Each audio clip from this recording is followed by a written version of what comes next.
Taqi, heading an economical committee, says that we seek to enter a third mobile operator to achieve competition and better service. UN Security Council adopts a decision about humanitarian aid to Syria.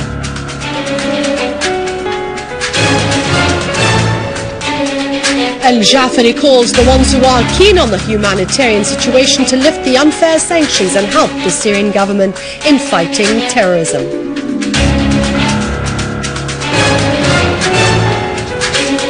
And the Iranian foreign minister stresses the necessity to fight terrorism and extremism, which have become an obsession for the people in the region.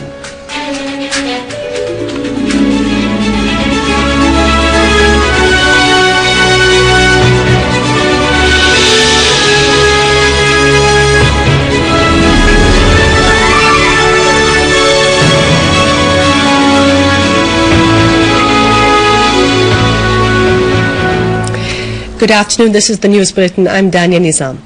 Deputy Prime Minister Foreign and Expatriate Minister Walid al-Muallim received today the UNRWA Commissioner Filippo Grandi. Al-Muallim asserted that the challenges and difficulties facing the UNRWA in Syria are due to the armed terrorist group's acts of terrorism in the Palestinian refugees camps. Foreign Minister al-Muallim renewed the Syrian government's keenness to continue hosting the Palestinian refugees until they gain their right of return to their homeland in Palestine, stressing on the necessity to neutralize the Palestinian refugees from what is happening in Syria. The General Commissioner for the UNRWA hailed the fruitful cooperation and the efforts being exerted by the Syrian government to alleviate the suffering of the Palestinian refugees and overcome the challenges and difficulties that are facing the UNRWA's work in Syria. Syria's permanent representative to the United Nations, Dr. Bashar al-Jaafari, said the Syrian government has worked since the onset of the crisis to improve the humanitarian situation in Syria, placing the humanitarian issue at the top of its priorities and working day and night to meet all the citizens' humanitarian needs in parallel with restoring security and stability to the country. Al-Jaafari asserted that the Syrian government is committed to its international obligations, including its obligations with the UN and its organizations, as per the General Assembly Resolution number 46/182, which calls for respecting the country's sovereignty. And in this context, and as part of implementing the presidential statement of the Security Council dated October 2nd, 2003, the government took a series of administrative and logistical steps that enabled the UN and humanitarian organizations to expand their activities, something which couldn't have happened without the government's cooperation as a full partner. He cited as an example of these procedures the agreement to open a third air bridge to deliver humanitarian aid from Erbil in Iraq to Qamishli in Syria, allowing for 11 flights to deliver aid, while the first and second bridges allowed for 13 and 10 flights respectively, adding that the government offered the use of its own aerial fleet for these flights as a sign of good intentions. Al-Jaafari said that the Syrian government is shouldering the greatest burden in terms of food aid distributed in Syria at around 75% of this aid, while the UN and other organizations provide only around 25%.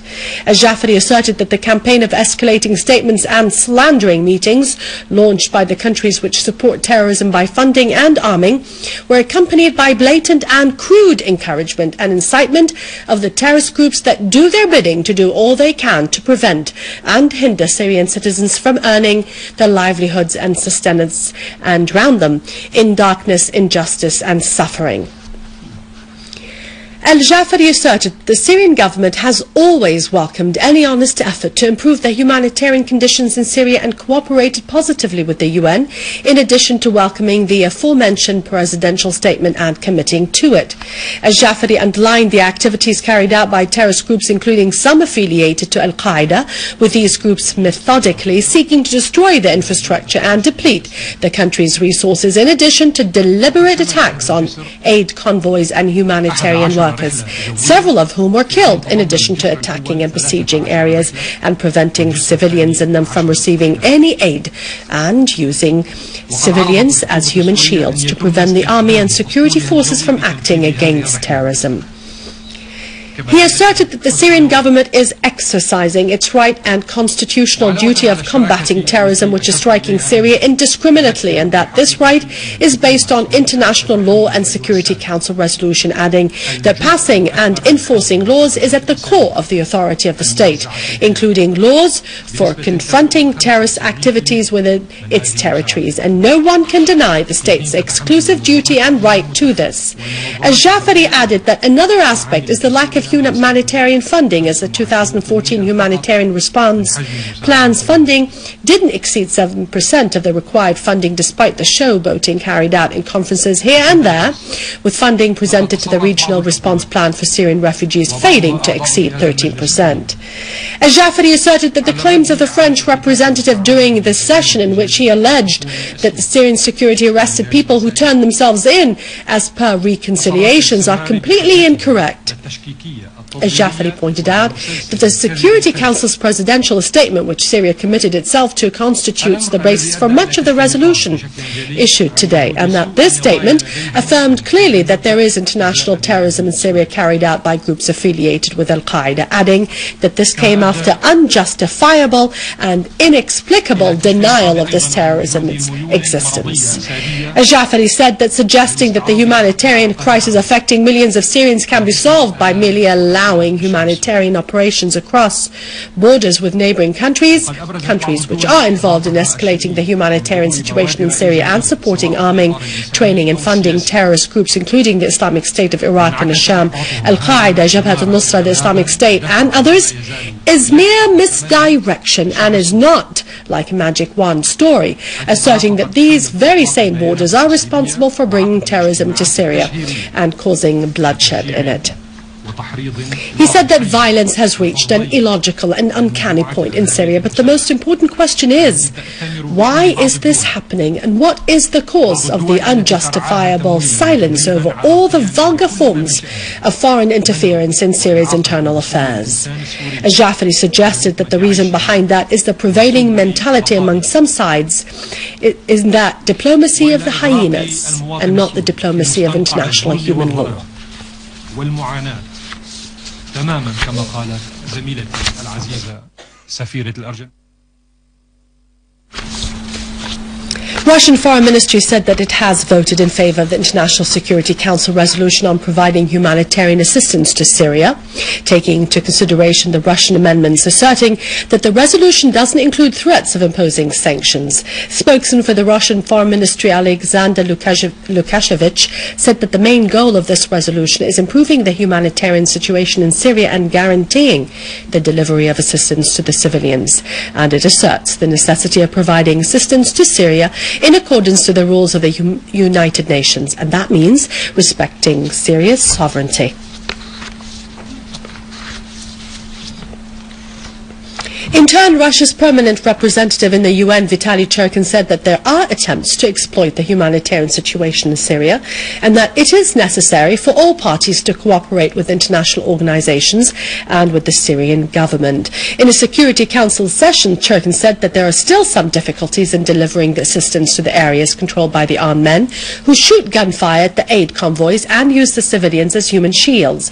Churkin added that the opposition's activities aim at undermining the delivery of the humanitarian assistance, and they should be condemned. Churkin emphasized that the opposition should assume their responsibilities and work on eradicating terrorism, as they should cooperate with the Syrian government for this reason.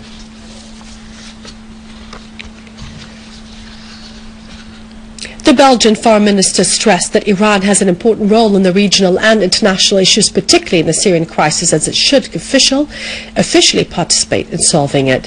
In a press conference with his Iranian counterpart, Mohammad Jawad Zarif, the latter said that extremism and terrorism has become an obsession to the people in the region, as we should work together to fight terrorism and end this phenomenon on an international level.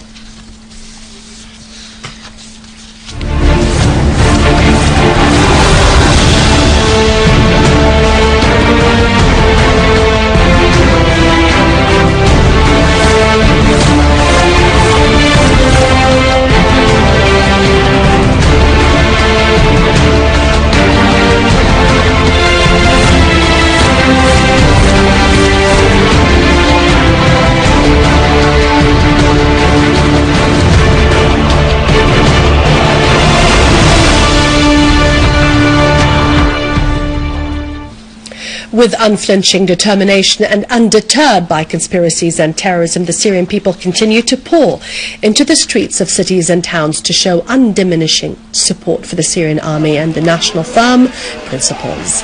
Thousands of citizens gathered in Dahiyat al-Assad in Harassa to express support to the Syrian army, chanting slogans that express commitment to the homeland's principles and allegiance to the blood of martyrs.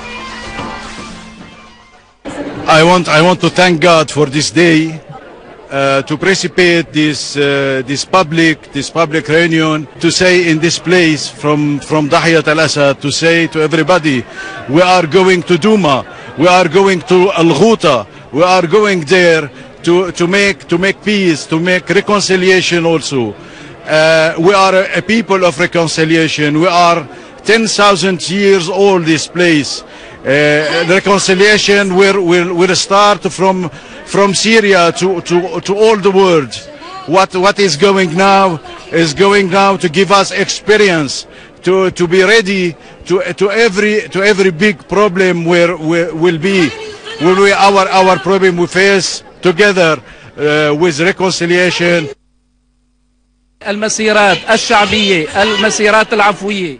The daily popular rallies in Damascus countryside would bring the crisis closer to its end and accelerate the reconciliation's effort through creating an atmosphere of security. We came out in mass rallies despite of the terrorist shells and terrorism. We are steadfast. We rally to tell the states supporting terrorism that Syria is fighting all forms of terrorism. I am from Aleppo city. I came to Al-Dahiyah to support the Syrian Arab Army, as my brother died fighting Al-Qaeda armed terrorist group. Our message is to salute the Syrian Arab Army as we came here to celebrate the Army's glories. We gather in Al-Dahiyah today to support the Syrian Arab Army in its fight against the armed terrorist groups.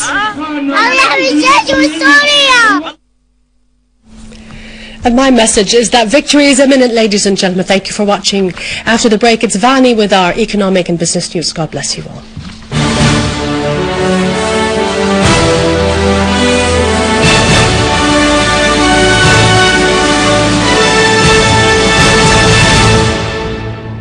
Good afternoon. Prime Minister Dr. Wael al-Halaqi gave directives to form a technical committee to consider transforming mobile companies from BOT contracts into licenses through preparing the technical, financial and legal draft of the contract to submit it to the Economic Committee.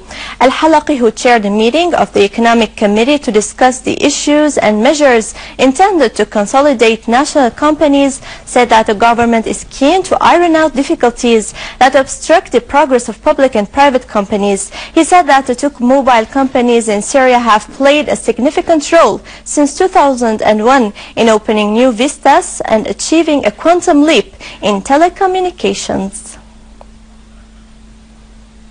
In the meeting of the Minister of Social Affairs with the UN High Commissioner of Refugees headed by the Manager of International Protection in Geneva, the Minister pointed out that the Syrian government considers the law of protecting women and children as #1 on its list of concerns. Moreover, they agreed on mechanisms for dealing with women who survived violence during the crisis in Syria, as she also asserted that the Syrian government has always committed to its obligations with respect to any UN resolution concerning this file. For his part, Dr. Turk noted that the UN High Commissioner has taken into account the reconciliation process which took place in many areas in Syria, as they will cooperate with the Syrian government in helping those victims to alleviate their suffering.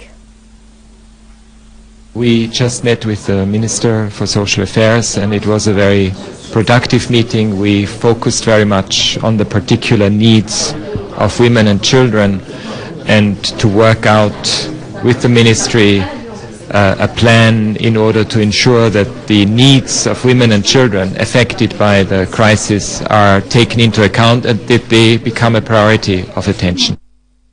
The manager of the fodder institution in Hama said that Hama branch continues distributing fodder on the livestock till the end of the current week, while the institution now is working on increasing the current fodder per parcel, giving 5 kilograms of bran and 8 kilograms of barley for every sheep.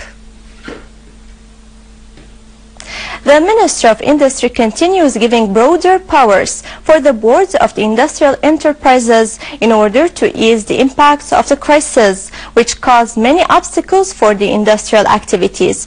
Moreover, the ministry allows the industrial enterprises to lend and borrow from each other in order to finance production and investment after the approval of the board that owns the company. With this, we conclude our news. Thank you for watching and goodbye.